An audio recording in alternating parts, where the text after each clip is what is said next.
Kabupaten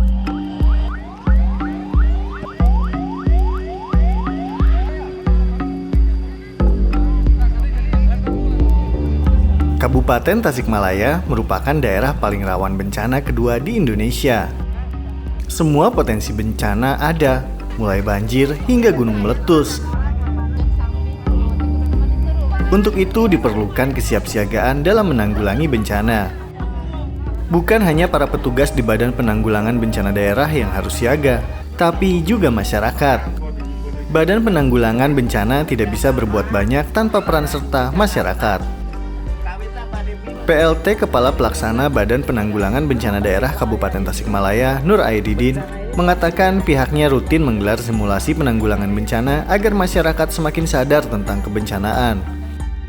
Simulasi semacam ini untuk mengingatkan khususnya kepada pelaksana, wabil khusus juga masyarakat, sebab tanpa bantuan masyarakat menyadari tentang betapa harus waspadanya mengenai kebencanaan ini, kita tidak ada apa-apanya.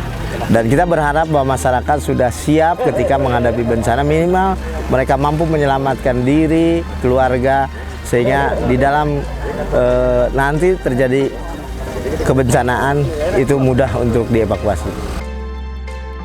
Tasikmalaya ini, bencana ini pasti mengiring dan kita tidak bisa memprediksi.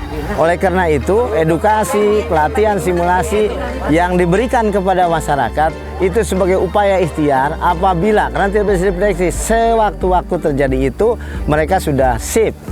Kita ingin seperti masyarakat di Jepang, ketika ada bencana ada tas kecil warna merah, itu isinya hanya P3K, kemudian peralatan yang bisa dibawa untuk sementara dievakuasi, mengungsi misalkan.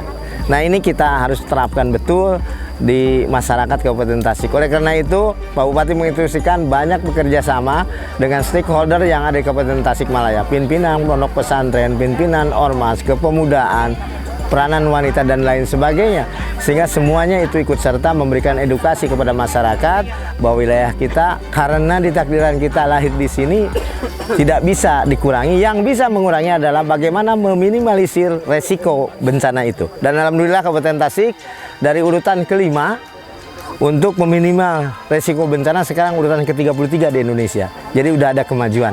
Jadi lebih tinggi itu lebih bagus.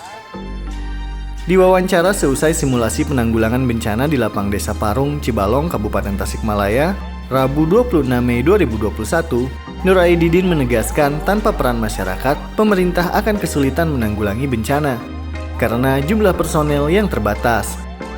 Diperlukan kehadiran para relawan dan masyarakat umum, sehingga saat terjadi bencana, penanggulangannya bisa paripurna. Simulasi penanggulangan bencana seperti ini searah dengan agenda PDI Perjuangan yang menginstruksikan seluruh kader partai, mulai DPD hingga DPC, untuk mengadakan simulasi penanganan bencana. Hal itu penting dilakukan karena Indonesia berada di jalur gunung berapi dunia dan pertemuan 3 lempeng tektonik yang berpotensi menyebabkan gempa bumi vulkanik dan tektonik. Ini dalam rangka salah satu upaya dari pemerintah daerah dalam rangka minimalisir korban, di mana bahwa Kabupaten Tasikmalaya termasuk kabupaten yang rawan bencana. Dengan dilakukan simulasi seperti ini, minimal masyarakat apabila terjadi kondisi seperti ini tidak panik, dan mereka pun diberikan pemahaman terkait dengan bagaimana cara penyelamatan, kemudian langkah-langkah yang harus dilakukan apabila terjadi kondisi bencana seperti ini. Ini adalah upaya pemerintah daerah bekerjasama dengan para relawan yang ada di desa. Dan insya Allah semua desa-desa yang termasuk desa rawan bencana ini sudah kita siapkan untuk kondisi-kondisi seperti ini.